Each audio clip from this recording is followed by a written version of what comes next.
എക്സ്പേർട്ടുകൾ വേറെ ഇല്ലല്ലോ. അതല്ലേ രാമൻ്റെ ഏറ്റവും വലിയ വിജയം എന്ന് പറയുന്നത്. അങ്ങനെയുള്ള ടീമിനെയൊക്കെ കൊണ്ടുപോയി അവരപ്പോഴേക്കും ചാടി മറഞ്ഞ് ഗുഹയിലെത്തി രാവണൻ്റെ തപസ് തകർക്കാൻ നോക്കുകയാണ്. അവർ കണ്ടതെല്ലാം ആ ഹോമാഗ്നിയിലേക്ക് ഇട്ടു. രാവണൻ ഒരു ചലനം ഉണ്ടായില്ല, അതിൽ തന്നെ ഏകാഗ്രനായി ഇക്കിളിയാക്കി നോക്കിയവർ. രാവണനി ഒരു മാറ്റവും ഇല്ല. പറയുന്നു, ധ്യാനത്തിനേതുമിളക്കമുണ്ടായില്ല മാനസേ രാവണനും ജയകാംക്ഷയൽ. അവസാനം കുരങ്ങന്മാർ കണ്ട വഴി എന്താണെന്നറിയോ? രാവണൻ്റെ ഈ മനസ്സിനെ ഇളക്കാൻ ഒറ്റ വഴിയുള്ളൂ. എന്താണത്? മണ്ടോദരിയെ പിടിച്ചു വലിച്ചുതൻ മണ്ഡനമെല്ലാം നുറുക്കീടിനൻ വിസ്ത്രസ്ത നീവിയായി കഞ്ചുകഹീനയായി വിസ്ത്രസ്തയായി വിലാപം തുടങ്ങിനാൽ. ആ മണ്ടോദരിയെ പിടിച്ചു വലിച്ചു കൊണ്ടുവന്ന വസ്ത്രം അഴിച്ച് ആ ദേവിയെ അങ്ങോട്ട് മാനം കെടുത്തിയപ്പോൾ ദേവിയുടെ മനസ്സ് പതറി. അങ്ങേറ്റം കുരങ്ങന്മാരാണല്ലോ അതൊക്കെ ചെയ്യുന്നത്.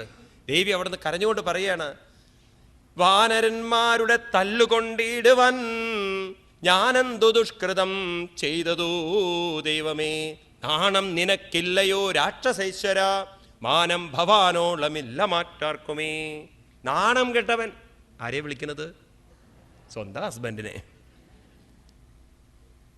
അന്നുകൊണ്ട് വിളിയൊക്കെ കേട്ടിട്ടുണ്ട് പലരും. ഇന്നിപ്പോൾ അങ്ങനെയൊന്നും പുതുമയൊന്നും വിചാരിക്കേണ്ട പലരും. അങ്ങനെയൊക്കെ കേട്ടിട്ടുണ്ട്. ഇപ്പോൾ രാവണൻ ഇത് കേട്ടതും നാണം കെട്ടവൻ, ഈ കുരങ്ങന്മാരെ തല്ലുകൊള്ളാൻ ഞാൻ എന്തിനാണ് ഭഗവാനെ ഇങ്ങനെയൊക്കെ അനുഭവിക്കണമെന്ന് ചോദിച്ചതും രാവണൻ വിനയാന്വിതനായി. രാവണൻ്റെ മനസ്സ് മുഴുവൻ മാറി. അങ്ങനെ ഹോമം മുടങ്ങി. അവിടെ വെച്ച് രാവണന് കൊടുക്കുന്ന ഗംഭീരമായൊരു തത്വോപദേശമുണ്ട് യുദ്ധകാണ്ഡത്തിൽ. ഇത് തന്നെ ഹിരണ്യകശിപു കൊടുക്കുന്ന പോലെ തന്നെ പറയാണ്, നാഥേ ധരിക്ക നീ ദൈവാധീനമൊക്കെയും ജാതനായാൽ മരിക്കുന്നതിൻ മുമ്പമേ കൽപ്പിച്ചതെല്ലാം അനുഭവിച്ചിടണം. നമ്മൾ ഓരോരുത്തരും ഇങ്ങോട്ട് ജനിച്ചു വരുന്ന സമയത്ത് പൂർവ്വജന്മങ്ങളിൽ ചെയ്തു കൂട്ടിയിരിക്കുന്ന കർമ്മങ്ങൾക്കനുസരിച്ച് ഓരോന്ന് അനുഭവിക്കാൻ ബാധ്യസ്ഥരാണ്. അതിന്ന് മാറാൻ ഒരാൾക്കും സാധ്യമല്ല. പ്രാരബ്ധങ്ങളെ തട്ടിമാറ്റാൻ സാധ്യമല്ല. എന്തുകൊണ്ട് സംഭവിച്ചു എന്ന് ചോദിച്ചു കഴിഞ്ഞാൽ മുമ്പ് ചെയ്തതുകൊണ്ട് സംഭവിച്ചു. ദൈവത്തിനെ ഒന്നും കുറ്റം പറയരുത്. കുറ്റം പറയേണ്ടത് അവനവൻ്റെ മനസ്സിനെ തന്നെ. അവനവൻ ചെയ്തു കൂട്ടിയതാണ്. കാരണം ഇതാണ് പ്രകൃതിയുടെ നിയമം. ആക്ഷൻ എല്ലാം റിയാക്ഷൻ ഉണ്ടാവണം. ആര് ചെയ്ത ആക്ഷൻ? അവനവൻ ചെയ്ത ആക്ഷന് മാത്രമേ, അവനവൻ ചെയ്യുന്ന പ്രവൃത്തിക്ക് മാത്രമേ അവനവന് റിയാക്ഷൻ അനുഭവിക്കേണ്ടതുള്ളൂ. അതെപ്പോഴും അങ്ങനെ വരുള്ളൂ. അത് നമ്മൾ അങ്ങനെ സൂക്ഷ്മമായി ചിന്തിച്ചാൽ അത് തന്നെയാണ് സത്യം.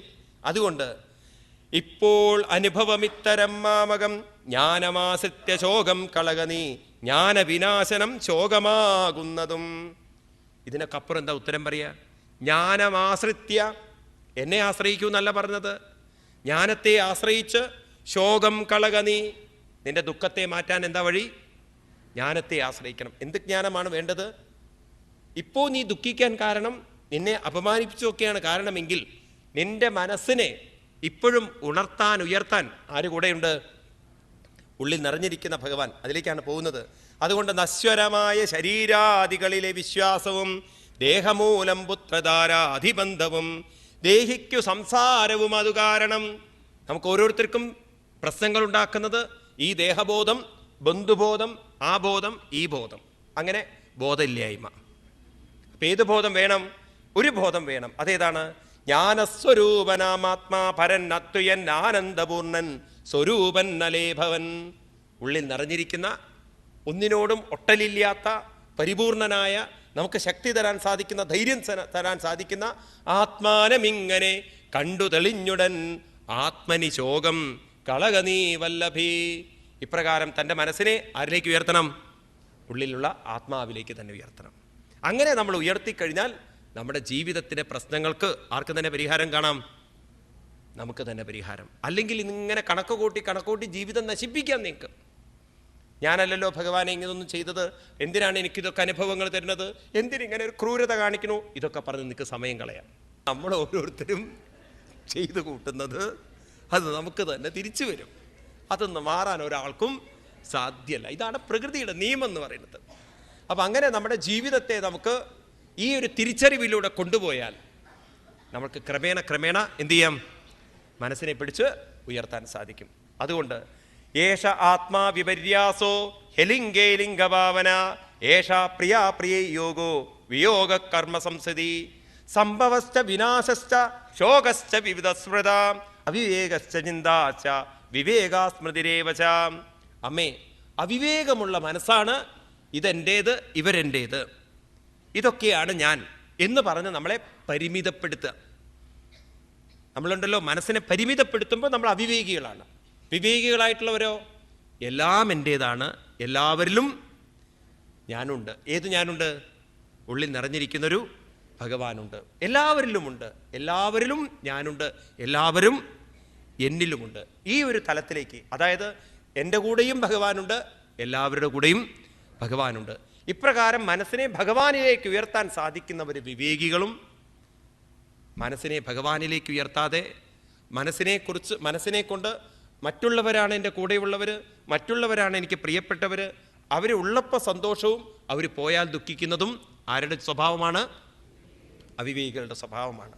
ഇന്ന് നമ്മൾ കൂടുതൽ പത്രങ്ങളിലൂടെ നോക്കുമ്പോൾ ആരെയാ കാണുന്നത്? വിവേകികളാണോ അവിവേകികളാണോ? നമ്മുടെ ചുറ്റുപാടും നമ്മൾ കാണുന്നത് വിവേകികളാണോ?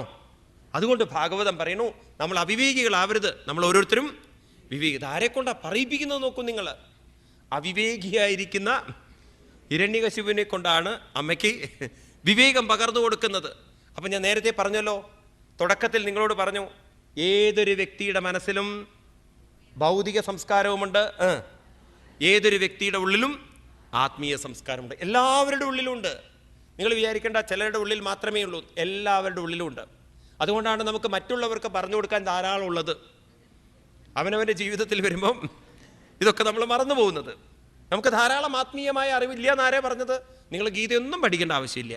ഒരാളുടെ വീട്ടിൽ പോയി മരണം നടന്നു കഴിഞ്ഞാൽ നിങ്ങൾ എന്താ പറയുക? സാരമില്ല, ഇത്രയേ സംഭവിച്ചുള്ളൂ, സമാധാനിക്കൂ, ഇത്രയില്ല, നീ അപ്പുറം സംഭവിക്കാനുണ്ടോ എന്നൊക്കെ പറഞ്ഞു കൊടുക്കാൻ നമ്മളടുത്ത് അറിവുണ്ട്, കഴിവുണ്ട്. ഇതേ കാര്യം നമ്മുടെ ജീവിതത്തിൽ വരുമ്പോഴാണ് നമുക്ക് പ്രശ്നങ്ങളും പ്രയാസങ്ങളും ഒക്കെ ഉള്ളത് എന്ന് പറയാണ്. അതുകൊണ്ട് അമ്മേ, ഇത് വളരെ മനസ്സിലാക്കൂ അമ്മ. ഇനി അമ്മയ്ക്കൊരു ഉദാഹരണം, ഒരു കഥയും കൂടി പറഞ്ഞു തരാമെന്ന്. അമ്മയ്ക്കൊരു കഥ പറഞ്ഞു കൊടുക്കുകയാണ്, വളരെ രസകരമായൊരു കഥ. ഉശി നഗരം എന്ന് പറയുന്ന ഒരു രാജ്യത്തിൽ പണ്ട് സുയജ്ഞൻ എന്ന് പറഞ്ഞൊരു രാജാവുണ്ടായിരുന്നു. ആ സുയജ്ഞൻ, അദ്ദേഹം ആണെങ്കിൽ മറ്റുള്ള ശത്രുക്കളോട് ഏറ്റുമുട്ടിയ സമയത്ത് സഭക്നേ നിഹതോ യുദ്ധേ ജ്ഞാതയ തമുപാസത, അദ്ദേഹത്തിനെ ശത്രുക്കൾ യുദ്ധക്കളത്തിൽ വെച്ച് വധിച്ചു. ശരീരം മുഴുവൻ വെട്ടും കുത്തും ആയിട്ട് രക്തമൊലിക്കുന്ന ആ ശരീരം കൊട്ടാരത്തിലേക്ക് കൊണ്ടുവന്നപ്പോൾ അദ്ദേഹത്തിൻ്റെ പത്നിമാർ ആ ശരീരത്തെ നോക്കിക്കൊണ്ട് കാലിൽ കെട്ടിപ്പിടിച്ചുകൊണ്ട് പൊട്ടിക്കരഞ്ഞ് അവർ ഉച്ചത്തിൽ അലറിക്കരയാൻ തുടങ്ങി. ഇന്നലെ ചിത്രകേതുവിൻ്റെ കഥ വായിച്ചില്ലേ? അതുപോലെ പൊട്ടിക്കരഞ്ഞുകൊണ്ട് ഉശീ നരേന്ദ്രം വിധിനാഥതാകൃതം പതിം മഹിഷ്യ പ്രസമീക്ഷ ദുഃഖിതാം ഹദാസ്മനാദേരി കരോരുവൃഷം ഗ്രന്ഥ്യോ മുഹസ്തൽ പതയോരു പാപതൻ. ആ പാദത്തിൽ വീണുകൊണ്ട് നെഞ്ചടിച്ചുകൊണ്ട് അവർ ഉച്ചത്തിൽ കരഞ്ഞുകൊണ്ട് പറയുന്നു, ഇങ്ങനെയൊരു വിധി ഞങ്ങൾക്കുണ്ടായല്ലോ, അങ്ങ് ഞങ്ങളെ വിട്ട് പോവുകയാണല്ലോ, അതുകൊണ്ട് കഥം വിനാസ്യാമ സുഹൃത്തമേനതേ, അങ്ങ് പോയാൽ പിന്നെ ഞങ്ങൾ ജീവിച്ചിരിക്കുന്നതിൽ എന്തർത്ഥമുണ്ട്? ഇനി ഞങ്ങൾക്ക് ജീവിതത്തിൽ എന്ത് കാര്യമുണ്ട്? നേരത്തെ പറഞ്ഞില്ലേ, രണ്ടുപേർക്ക് ഒരു കയറെടുക്കാം, രണ്ടറ്റത്ത് തൂകാം, ഇനിയിപ്പോൾ അതല്ലേ നല്ല, നിങ്ങളുടെ കൂടെ ഞാനും വരാം എന്നൊക്കെ പറഞ്ഞ് അവർ പൊട്ടിക്കരയുന്ന സമയത്ത് അവിടേക്ക് ഒരു കുട്ടി കടന്നു വരുന്നു എന്ന് പറയാണ്. ആ കുട്ടി ആരായിരുന്നു അത്രേ? യമരാജാവ് കുട്ടിയുടെ രൂപമെടുത്ത് വരികയാണ്. എന്നിട്ട് അവിടെ വെച്ചിട്ടൊരു ഉപദേശം കൊടുക്കുകയാണ് ആ സ്ത്രീകൾക്ക്. അഹോ അമീശം വയസാധികാനം വിപശ്യതം ലോകവിധിം വിമോഹ യത്രാഗതത്ര ഗതം മനുഷ്യം സ്വയം സ്വധർമ്മ അവിശോചന്ത്യപാർത്ഥം. നിങ്ങൾ എന്നേക്കാളും വയസ്സുള്ളവരാണ്, വയസാധികാനം, ഇനി നിങ്ങൾക്ക് എന്നേക്കാളും ലോകവിവരവുമുള്ളവരാണ്. വിമർശ്യതാം ലോകവിധിയും, അതിനുള്ള കഴിവുണ്ട്. എന്താ നിങ്ങളിങ്ങനെ അവിവേകം കാണിക്കുന്നത്? എത്ര ആഗത തത്ര ഗതം, ഇങ്ങോട്ട് ആഗതമായവരൊക്കെ പോകണം എന്നുള്ളത് കാലത്തിൻ്റെ നിയോഗമല്ലേ? എന്നിട്ട് നിങ്ങളത് അറിയാതെ ശോചന്തി അപാർത്ഥം, സംഭവിക്കാത്തതിനെക്കുറിച്ച്, ഒരിക്കലും തിരിച്ചു വരാത്തതിനെക്കുറിച്ച് ശോചന്തി, ദുഃഖിക്കി. അഹോ വയം ധന്യതമായതത്ര തെക്താപിതുഭ്യം ന വിചിന്തയാമ അവക്ഷ്യമാണ അബലാമൃഗാദിപി സരക്ഷിത രക്ഷതിയോ ഹി ഗർഭേ. തൻ്റെ കാര്യം പറയാണ്, ഞാൻ നിങ്ങളെക്കാളും ധന്യനാണ്. എന്തുകൊണ്ടാണെന്നറിയോ? തെക്താ പൃഥുഭ്യം, അച്ഛനമ്മമാരാണ് ആരാന്ന് എനിക്കറിയില്ല, എന്നെ എല്ലാവരും ത്യജിച്ചിരിക്കുകയാണ്. അച്ഛനമ്മമാർ മരിച്ചു എന്നായിരിക്കാം ഒരു പക്ഷെ പറയുന്നത്. ഞാനാണെങ്കിലോ കുട്ടിയാണ്, കളിച്ചുകൊണ്ടിരിക്കുന്നു. എവിടെ? അഭക്ഷ്യമാണ് അഫലാമൃഗാദിബി, കാട്ടിൽ കളിച്ചുകൊണ്ടിരിക്കുന്ന സമയത്ത് ആരാരുമില്ലാത്ത എന്നെ വേണമെങ്കിൽ ക്രൂരമകൾക്കൊക്കെ പിടിച്ചു കഴിക്കാം. പക്ഷെ എനിക്ക് നല്ല ബോധ്യമുണ്ട്, സരക്ഷിത, എന്നെ രക്ഷിക്കാൻ ഒരാളുണ്ട്. ആര്? രക്ഷിത യോഗികർഭേ. അമ്മയുടെ ഗർഭപാത്രത്തിൽ ഇരിക്കുന്ന സമയത്ത് അവിടെ വെച്ച് എന്നെ ആരാണോ രക്ഷിച്ചത്, ഇപ്പോഴും അദ്ദേഹത്തിൻ്റെ സംരക്ഷണത്തിലാണ് ഞാൻ ഇരിക്കുന്നത്. എത്ര ഗംഭീരമാണ്! ഒരു കുട്ടിയുടെ ഉള്ളിൽ നിന്നാണ് വരുന്നത്. ഗർഭപാത്രത്തിൽ വെച്ച് ഏതൊരു ശക്തിയാണോ, അമ്മയാണോ രക്ഷിച്ചത്? ആണോ അല്ലയോ? അപ്പം ഗർഭപാത്രത്തിൽ വെച്ച് രക്ഷിക്കാൻ ഒരു ശക്തിക്ക് സാധിക്കുമെങ്കിൽ ഇപ്പോൾ ആ ശക്തിക്ക് നമ്മളെ കൊണ്ടു നടക്കാൻ സാധ്യല്ലേ? എന്താ നമ്മൾ അതിലേക്കൊന്നും തിരിയാത്തതെന്ന് ചോദിക്കുകയാണ്. അതുകൊണ്ട് യ ഇച്ഛയേശ സ്രജതീതമവ്യയോ യേവ രക്ഷത്യ വിലുംബദേച്ഛയാ തസ്യാ ഫലാ ക്രീഡനമാഹുരീശിതോ ചരാചരം നിഗ്രഹ സംഗ്രഹേ പ്രഭു. ഈ പ്രപഞ്ചം എന്ന് പറയുന്നത് ആ ഭഗവാന്റെ കയ്യിലിരിക്കുന്ന ആ ശക്തിയുടെ കയ്യിലിരിക്കുന്നതാണ്. അതിൻ്റെ മുകളിലിരിക്കുന്ന കാലം ഇതിനെയെല്ലാം കൂട്ടിച്ചേർത്ത് വീണ്ടും അങ്ങോട്ടും ഇങ്ങോട്ടും തട്ടി മാറ്റി ലീലകളാടുന്നു. വാസ്തവത്തിൽ ഇത് ഭഗവാന്റെ ഒരു ലീലയായിട്ട്, കാലലീലയായിട്ട് നമുക്കിവിടെ കാണാൻ സാധിക്കണം. ഇരുന്ന് ദുഃഖിക്കുകയല്ല വേണ്ടത്. അതുകൊണ്ട് ഇതം ശരീരം പുരുഷസ്യ മോഹജം യഥാ പൃഥക് ഭൗതികമീയതേ ഗൃഹം യഥോകേ പാർത്ഥിവ തൈജസൈജന കാലേന ജാതോ വികൃതോ വിനശ്യതി. ഈ ശരീരം നമുക്കുണ്ടാവാൻ എന്താ കാരണം എന്നറിയോ? യഥാ പൃഥക് ഭൗതികമീയതേ ഗൃഹം. ഈ ശരീരം എന്തുകൊണ്ട് നമുക്കുണ്ടായി? യഥോകേ പാർത്ഥിവ തൈജസൈജന കാലേന ജാതോ വികൃതോ വിനശ്യതി. ഭൂമിയിലുണ്ടാകുന്ന ഓരോരോ മണൽക്കൂമ്പാരങ്ങൾ എപ്രകാരമാണോ കാട്ടിലുണ്ടാകുന്ന, അത് വെള്ളത്തിലുണ്ടാകുന്ന കുമിള, കാട്ടിലുണ്ടാകുന്ന കുറേ കാട്ടുതീ തുടങ്ങിയിട്ടുള്ള സാധനങ്ങളൊക്കെ ഉണ്ടല്ലോ, ഇതൊക്കെ എങ്ങനെയാണ് ഈ പ്രപഞ്ചം ഉണ്ടാകുന്നതെന്ന് നമുക്ക് കണ്ടാൽ അറിയില്ലേ? കാറ്റിൻ്റെ ശക്തി കൊണ്ട് ഇതെല്ലാം കൂടിച്ചേരുന്ന പോലെ കാലത്തിൻ്റെ ശക്തി കൊണ്ട് ഇതെല്ലാം കൂടിച്ചേർന്നിരിക്കുന്നു. എന്തുകൊണ്ട് കാലം കൂട്ടിച്ചേർത്തു? കാലത്തിന് എന്തുകൊണ്ട് നമ്മൾ ലീലയാടാൻ സാധിച്ചു? കാലാതീതനായ ഭഗവാനിലേക്ക് മനസ്സിനെ ഉയർത്താത്തതുകൊണ്ട്. കാലാതീതനായിരിക്കുന്ന ഭഗവാനിലേക്ക് മനസ്സിനെ ഉയർത്താത്തോടത്തോളം കാലം നമ്മളെ കൊണ്ട് കളിപ്പിക്കാൻ ആർക്ക് സാധിക്കും? കാലത്തിന് സാധിക്കും. അതുകൊണ്ട് നിങ്ങൾ വിവേകത്തോടുകൂടി ചിന്തിക്കൂ. ഞാനൊന്ന് ചോദിച്ചോട്ടെ, ഒരു ചോദ്യം ചോദിക്കുകയാണ്. സുയക്നോനന്വയം ഛേദേ മൂഢായ മനശോജത യശ്രോതായോന വക്തേഹ സനദൃശ്യതേ കരീതിൽ. നിങ്ങളുടെ ഭർത്താവ് സുയജ്ഞൻ എന്ന് പറയുന്ന രാജാവ്, നിങ്ങൾ എപ്പോഴെങ്കിലുമൊക്കെ അയാളെ വിളിക്കുന്ന സമയത്ത് ആ രാജാവ് ശ്രോത, നിങ്ങൾ വിളിക്കുന്ന വിളിയൊക്കെ കേട്ടു, അദ്ദേഹം വിളി കേട്ടുവല്ലോ. അതുപോലെ തന്നെ അദ്ദേഹം നിങ്ങളെ വിളിക്കുമ്പോഴും നിങ്ങളും വിളി കേട്ടു. വാസ്തവത്തിൽ നിങ്ങൾ അയാളെ കണ്ടിട്ടുണ്ടോ? നിങ്ങൾ വാസ്തവത്തിൽ നിങ്ങളുടെ ഭർത്താവിനെ കണ്ടിട്ടുണ്ടോ? ഈ ചോദ്യത്തിന് എന്താ ഉത്തരം പറയുക? എന്താ നിങ്ങൾ ഉത്തരം പറയാത്തത്? ഭാര്യയോട് ചോദിക്കുകയാണ്, നിങ്ങൾ ശരിക്കും ഭർത്താവിനെ കണ്ടിട്ടുണ്ടോ? എന്താ ഉത്തരം പറയാ? കണ്ടിട്ടുണ്ടോന്നോ കണ്ടിട്ടില്ല എന്നോ? അല്ല സ്വാമി, ഇത്ര പരസ്യമായി കണ്ടിട്ടില്ല പറഞ്ഞാൽ കാര്യമായിട്ട് എന്തോ മെൻ്റൽ പ്രശ്നങ്ങളുണ്ടെന്നല്ലേ പറയുക. എന്നാൽ പറയാണ്, നിങ്ങൾ കണ്ടിട്ടുമില്ല, ഇനി കാണാൻ സാധിക്കുകയുമില്ല. എന്താ ഒരു അത്ഭുതം നോക്കൂ. മനസ്സിലായില്ലേ പറഞ്ഞത്? ന ശ്രോത ന അനുവക്തായം മുഖ്യോപെത്ര മഹാനസോ യസ്തേന്ദ്രിയവാനാത്മാ സചാന്യ പ്രാണദേഹയോ. നിങ്ങൾ കണ്ടിരിക്കുന്നവനല്ല നിങ്ങളുടെ ഭർത്താവ്. മനസ്സിലായില്ലേ സ്വാമി? നമ്മൾ ഒരാളെ വിളിക്കുന്ന സമയത്ത് ഉത്തരം പറയുന്നത് വായ കൊണ്ടാണ് ഉത്തരം പറയുന്നതെങ്കിലും ആ നാവിന് ചലിക്കണമെങ്കിൽ ആര് ചലിപ്പിക്കണം? ഉള്ളിലുള്ള മനസ്സും പ്രാണനും ചലിപ്പിക്കണം. വേണോ വേണ്ടയോ? ഉദാഹരണത്തിന് ഇവിടെ തന്നെ നിങ്ങൾ ശ്രദ്ധിക്കൂ. അപ്പം ഞാൻ നിങ്ങളോട് ഭാഗവതം പറയുന്നു, എൻ്റെ നാവിലൂടെയാണ് ഇതൊക്കെ വരുന്നത്. പക്ഷേ ഈ വരുന്നതൊക്കെ നാവല്ല വരുത്തുന്നത്, ആണോ? ഇതിൻ്റെ പിന്നിൽ ചിന്തിച്ചുറപ്പിച്ചിട്ടുണ്ട് കുറേ കാര്യങ്ങൾ.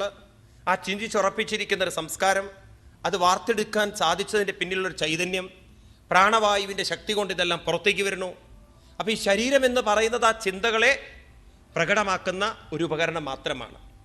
അപ്പം ചിന്തിച്ചതും മറ്റും സൂക്ഷ്മമായ ഒരു മനസ്സാണ് ഞാനെന്ന് പറയുന്ന ഒരു സംസ്കാരമാണ്. അപ്പോൾ ഈ ഞാനെന്ന് പറയുന്ന സംസ്കാരത്തെ കാണാൻ നിങ്ങൾക്ക് പറ്റുമോ? ഞാൻ പറഞ്ഞാൽ മനസ്സിലായില്ല. നിങ്ങൾക്ക് എൻ്റെ ശരീരത്തെ കാണാം, ശരീരത്തിൻ്റെ ചലനത്തെ കാണാം. ഈ ശരീരത്തിലൂടെ ഭാഗവതം പറയുന്ന ആളെ കാണാൻ നിങ്ങൾക്ക് സാധിക്കുമോ? എന്താ ഉത്തരം? ഉണ്ട് എന്നാണോ ഇല്ല എന്നാണോ? ഇല്ല. ഇനി നിങ്ങൾ ഇല്ല എന്ന് പറയണോ? അതും വായ കൊണ്ടാണ് പറഞ്ഞത്. ആ പറഞ്ഞിരിക്കുന്ന ആളെ കാണാൻ എനിക്ക് പറ്റുമോ? അപ്പോൾ ഭാഗവതം പറഞ്ഞ ആളെയും കാണാൻ പറ്റില്ല, ഉത്തരം പറയുന്ന ആളെയും കാണാൻ പറ്റില്ല. വാസ്തവത്തിൽ നമ്മൾ പരസ്പരം കാണുന്നില്ല. അപ്പം നിങ്ങൾ ഭർത്താവിനെ കണ്ടിട്ടുണ്ടോ? അത് വേണ്ട സ്വാമി, ഇത് മിക്സ് ചെയ്യണ്ട. അങ്ങനെയാണെങ്കിൽ നിങ്ങൾ ഭർത്താവിനെയും കണ്ടിട്ടില്ല, ഭർത്താവ് സമാധാനമായി സ്വാമി, ഇന്ന് വീട്ടിൽ പോയിട്ട് പറയാം. നിങ്ങൾ എന്നെയും കണ്ടിട്ടില്ല, നിങ്ങളെ ഞാനും കണ്ടിട്ടില്ല. പിന്നെ കാണുന്നതൊക്കെ എന്താണ്? ശരീരവും അതിൻ്റെ കുറേ ചലനങ്ങളും മാത്രം. നമ്മളൊരാൾ മരിച്ചു എന്ന് പറയുന്നത് എപ്പോഴാണ്? ആ ശരീരം നിശ്ചലമായി ആ ചലനങ്ങൾ കെട്ടടങ്ങുന്ന സമയത്ത്. എന്നാൽ യഥാർത്ഥത്തിൽ ആരെയും കണ്ടിട്ടില്ല, ഇനിയൊട്ട് കാണാൻ സാധ്യവുമില്ല. കാണാത്തതിനെക്കുറിച്ച് ഇരുന്ന് ദുഃഖിച്ച് സമയം കളയേണ്ട വല്ല ആവശ്യമുണ്ടോ? ചിന്തിക്കുന്നുണ്ടോ നിങ്ങൾ? കാണാത്തതിനെക്കുറിച്ച് ഇരുന്ന് ചിന്തിച്ച സമയം കളയരുത്. ഇനിയിപ്പോൾ ആരെക്കുറിച്ച് ചിന്തിക്കണം? ഈ കാണാത്ത മനസ്സിന് കാഴ്ച തരുന്നത് ആരാണ് ഇതിന് ശക്തി തരുന്നത്? അതിനെക്കുറിച്ച് ചിന്തിച്ച് അതിലേക്ക് മനസ്സിനെ എടുത്തുയർത്തിക്കഴിഞ്ഞാൽ ഏത് പ്രശ്നങ്ങൾക്കും പരിഹാരം നമുക്ക് കണ്ടെത്താനുള്ള കഴിവുണ്ട് പറയാണ്. അതിന് ചിന്തിക്കാതെ നമ്മൾ മറ്റുള്ളവരെക്കുറിച്ച് ചിന്തിച്ച് കാണാത്തവരെക്കുറിച്ച് കണ്ടു എന്നുള്ള രീതിയിൽ ചിന്തിച്ച് കണ്ടിരുന്നതാ പോയി. ആര് പോയി? എവിടെ പോയിരിക്കണു? കണ്ടിട്ടേ ഇല്ല. അതെന്നെ വലിയ നോണ. ഒരാളെയും എൻ്റെ കണ്ണിൻ്റെ മുന്നിൽ കണ്ട സ്വാമിന്ന്. ആരുടെ കണ്ണിൻ്റെ മുന്നിൽ?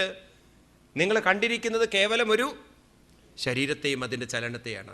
ഉള്ളിലിരിക്കുന്ന ഒരാളെ നിങ്ങൾക്ക് കാണാൻ സാധ്യമല്ല. അതുകൊണ്ട് വെറുതെ ഇരുന്ന് കരയരുത്, സമയം കളയരുത്. അനിത്യം വാ നേഹശോചന്തി തദ്വിധ ന അന്യഥാ ശക്യതേ കർത്തും സ്വഭാവശോചതാമിതി. ശ്രദ്ധിക്കൂ പത്നിമാരെ, ഈ ശരീരം നിങ്ങൾക്ക് കാണാൻ പറ്റും, എന്നാൽ ആ മനസ്സിനെ നിങ്ങൾക്ക് കാണാൻ സാധ്യമല്ല. അത് നിത്യമാണ്, അതെന്നും ശാശ്വതമാണ്. അതിനെക്കുറിച്ച് ചിന്തിച്ച് കരഞ്ഞിട്ട് യാതൊരു കാര്യവുമില്ല. നിങ്ങൾ വെറുതെ സമയം കളയാണ്. അതുകൊണ്ട് നിങ്ങളുടെ മനസ്സിനെ നിങ്ങൾ ഈ ദുഃഖത്തിൽ നിന്നും പിടിച്ചുയർത്തിയാലെന്ന്. ഭർത്താവിൻ്റെ ശരീരത്തിൻ്റെ അടുത്തിരുന്ന് കരയുന്ന പത്നിമാരെ യമരാജാവ് വന്ന് ഉയർത്തിക്കൊണ്ട് പറയുന്നു, നിങ്ങൾ കാണാത്ത ഒരാളെക്കുറിച്ച് ചിന്തിച്ചിട്ട് വെറുതെ കരഞ്ഞ് സമയം കളയരുത്. നിങ്ങൾ ചിന്തിക്കേണ്ടത് ആരെയാണ്? നിങ്ങൾ മറ്റൊരാളെക്കുറിച്ച് ചിന്തിച്ച് സമയം കളയുന്നതിന് പകരം ഇങ്ങനെ ചിന്തിക്കാൻ നിങ്ങളുടെ മനസ്സിന് ആരാണോ കഴിവ് തന്നിരിക്കുന്നത്, ശക്തി തന്നിരിക്കുന്നത്, ആ ശക്തി തന്നെയാണ് മരിച്ചുപോയ ഭർത്താവിൻ്റെയും മനസ്സിൻ്റെ പിന്നിലൊഴിക്കുന്ന ശക്തി എന്ന് തിരിച്ചറിഞ്ഞുകൊണ്ട് അതിലേക്ക് ഉയർന്നു കഴിഞ്ഞാൽ നിങ്ങളെ രക്ഷിക്കാൻ ഈശ്വരന് സാധിക്കുമെങ്കിൽ ആ ശരീരത്തിലിരുന്ന മനസ്സിനെയും രക്ഷിക്കാൻ അയാളുടെ കൂടെയും ആരുണ്ടാവും? ഭഗവാനുണ്ടാവും.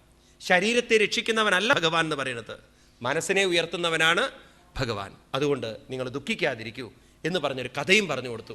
ഒരു കുരുവി നശിക്കുന്ന കഥ.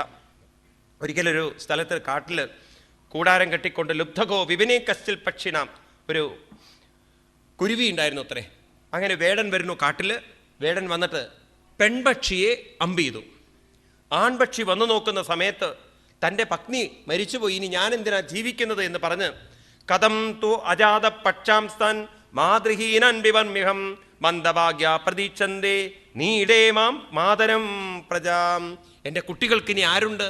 എനിക്ക് നോക്കാൻ പറ്റില്ല എൻ്റെ കുട്ടികളെ, അതുകൊണ്ട് ഞാൻ എങ്ങനെ ജീവിക്കും, ഭാഗ്യം കെട്ടവൻ എന്നൊക്കെ പറഞ്ഞ് ആ പക്ഷിയുണ്ടല്ലോ ചിറകടിച്ച് കരയുന്ന സമയത്ത് ആ സമയത്ത് വേടൻ വന്ന് ആൺപക്ഷിയും അമ്പെയ്തു എന്ന് പറയാണ്. ഇപ്രകാരം രണ്ടുപേരും നശിച്ച് ഒരു കഥ കേട്ടിട്ടുണ്ട്. അതുപോലെ നിങ്ങളും ഏവം യൂയം അപശ്യന്ത ആത്മഭായാമബുദ്ധയാം നയനം പ്രാപ്സിത ശോദന്ത്യ പതിം വർഷശതൈരപി. ഇങ്ങനെ ഭർത്താവ് മരിച്ചു കിടക്കുന്നിടത്ത് നെഞ്ചത്തടിച്ച് കരയുമ്പോൾ നിങ്ങൾ നിങ്ങളുടെ ആത്മാവിൻ്റെ ഗതി അറിയുന്നില്ല എന്ന് മാത്രമല്ല, നിങ്ങളങ്ങനെ കരഞ്ഞതുകൊണ്ട് വർഷശതൈരപി 100 വർഷം 1000കണക്കിന് വർഷം കരഞ്ഞാലും മരിച്ചവനെ ഒരിക്കലും തിരിച്ചു കൊണ്ടുവരാൻ നിങ്ങൾക്ക് ആ ശരീരത്തെ തിരിച്ചു കൊണ്ടുവരാൻ സാധ്യമല്ല. അതുകൊണ്ട് അവിവേകം കാണിക്കാതിരിക്കൂ, വിവേകത്തിലേക്ക് വരൂ എന്ന് പറഞ്ഞ് അമ്മയോട് പറയാണ്. ഇതാര് പറയാണ്? ഇതൊക്കെ ഇത്രയും കഥകളും തത്വങ്ങളും ഒക്കെ ഹിരണ്യകശിപുവിനറിയാം. തഥ ആ ശോചതമായൂയം പരം ചാത്മാനമേവ ച ക ആത്മാ കപ്പരോവാത്ര സ്വീയപ്പാരക്കേവാം. അമ്മേ, ഇപ്രകാരം മകൻ മരിച്ചു എന്ന് പറഞ്ഞ് കരഞ്ഞിരിക്കരുത്. അമ്മയുടെ മനസ്സ് ഇനിയും ഉയരാൻ കഴിവുള്ളതാണ്. മകൻ്റെ കാര്യത്തിൽ ഓർത്തുകൊണ്ട് ജീവിച്ച് അമ്മ ജീവിതം നശിപ്പിക്കരുത്, മനസ്സിനെ ഉയർത്തൂ എന്ന് പറഞ്ഞ് അമ്മയുടെ മനസ്സിന് അനന്തമായ ശക്തി പകർന്നു കൊടുത്ത് ആ ഹിരണ്യകശിപു പുത്രദുഃഖത്തിൽ നിന്നും അമ്മയുടെ മനസ്സിനെ ഉയർത്തി എന്ന് പറയാണ്. അപ്പം അസുരനായ ഹിരണ്യകശിപുവിന് പോലും അമ്മയുടെ മനസ്സിനെ ഉയർത്താൻ സാധിച്ചിട്ടുണ്ട് എന്ന് ഭാഗവതം ഓർമ്മിക്കുമ്പോൾ അപ്പം നമ്മളൊക്കെ എത്ര ഉയരണം നോക്കൂ. നമ്മളൊക്കെ മനുഷ്യരല്ലേ, അസുരന്മാരെക്കാളും കേമന്മാരല്ലേ, അസുരന്മാരെക്കാളും കഴിവുള്ളവരല്ലേ. അപ്പം നമ്മൾ നല്ലവണ്ണം മനസ്സിനെ എന്ത് ചെയ്യണം? പിടിച്ചുയർത്തണം. ഒരിക്കലും നമ്മുടെ മനസ്സിനെ നമ്മൾ ഒരിക്കലും താഴ്ത്തരുത്. കഴിവുകളുണ്ട്, ശക്തികളുണ്ട്, അതൊന്ന് ജ്വലിപ്പിക്കുകയേ വേണ്ടൂ എന്ന് പറയാണ്. ഇപ്രകാരം ഇത് പറഞ്ഞപ്പോൾ ഇനി ഇവിടുന്ന് അങ്ങോട്ട് ഹിരണ്യകശിപു നിശ്ചയിക്കുകയാണ്. അമ്മയുടെ കാര്യമൊക്കെ പറഞ്ഞ് തീർത്തു. ഇനി എനിക്കൊരു കാര്യം ചെയ്യാനുണ്ട്. അതെന്താണ്? ആ വിഷ്ണുവിൻ്റെ ഹൃദയം വളർന്ന് രക്തമെടുത്ത് തർപ്പണം ചെയ്യണമെന്ന് ഇതൊക്കെ പറഞ്ഞു കൊടുത്ത പാർട്ടിയാണ്. ഇനി അയാളുടെ ഹൃദയം കീറണത്രേ. അങ്ങനെ അയാൾ തപസ് ചെയ്യാൻ പോകുന്നതും 4ാമത്തെ പുത്രനായി പ്രഹ്ലാദൻ ജനിക്കുന്നതുമായിട്ടുള്ള കഥകളാണ്.